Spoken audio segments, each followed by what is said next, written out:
예, 여러분 안녕하십니까. 이번 주는 꽃샘추위가 계속된다고 합니다.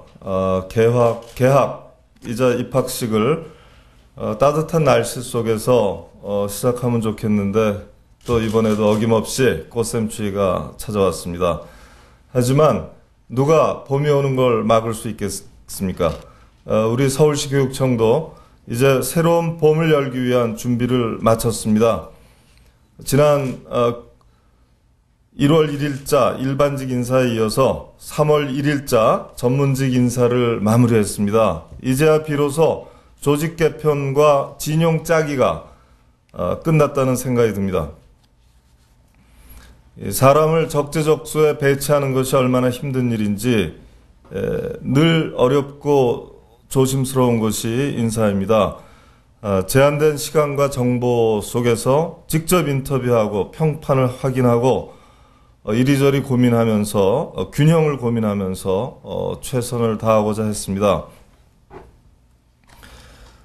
지난 9월 1일자 전문직 인사에서도 교육 격차 해소와 교육 혁신 확산을 위한 현장 중심, 성과 중심의 인사 방침을 밝힌 바 있습니다만 이번 인사에서도 큰 흐름은 같았습니다.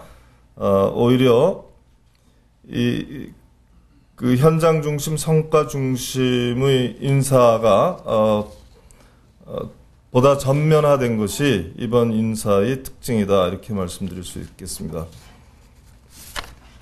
앞으로도 학교 현장 중심 인사, 변화와 혁신 지원 인사는 제 임기 동안 변함없이 계속될 것이고 그것이 인사의 기본 방향이 될 겁니다.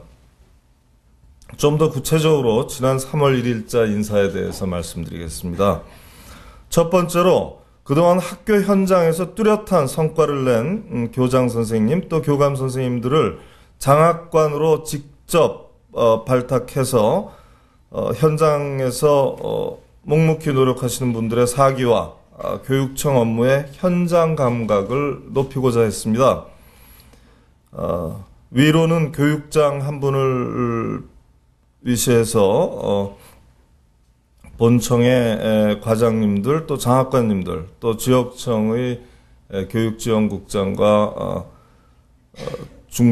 초중등 과장님들 중에서 이러한 분들이 여럿 계십니다.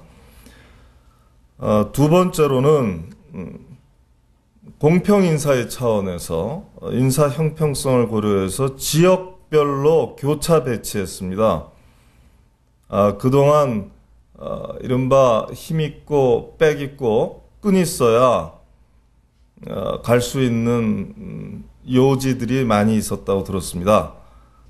그런데 이번에는 중식 지원 비율이 15% 넘는 약 하위 20%의 학교죠. 이른바 어려운 학교들인데 이 학교에서 근무하신 교장, 교감 선생님들은 중식 지원 비율이 3% 내지는 5%, 중식 지원 비율이 5% 미만 학교로 보내드렸습니다. 또 중식 지원 비율이 5% 미만 학교에 근무하시던 분들은 중식 지원 비율이 15% 이상 되는 곳으로 원칙적으로 전보했습니다. 지난 초중등 교원 전보 시에도 이런 원칙이 최대한 관철된 바 있습니다. 세 번째로는 교육 여건이 어려운 지역의 학교, 그러니까 그 지역 여건이 어려운 학교에 대한 원칙인데요. 첫 번째로는 이런 학교에 대해서는 자녀 기간이 3년 이상 남은 교장, 교감 선생님을 배치해서 학교 경영의 안정성 또 학교 혁신의 지속성을 도모할 수 있도록 조치하였습니다. 두 번째로는 역량이 뛰어난 분들을 가급적 그 지역 여건이 어려운 학교로 배치하고자 했습니다. 특히 학교로 전직하는 교육 전문직, 장학관과 장학사의 경우에 이분들의 정책 이해도 및 업무 추진력을 어려운 지역 학교의 학생과 지역사회를 위해 발휘할 수 있도록 했습니다. 그렇게 해서 중등 장학관 8분이 전직을 하셨는데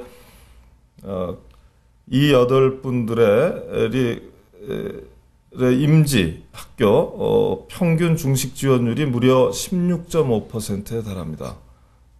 그러니까 하위 20% 학교에 배치해서 교육력을 극대화하고 그렇게 함으로써 교육 격차 해소가 될 수 있도록 했습니다.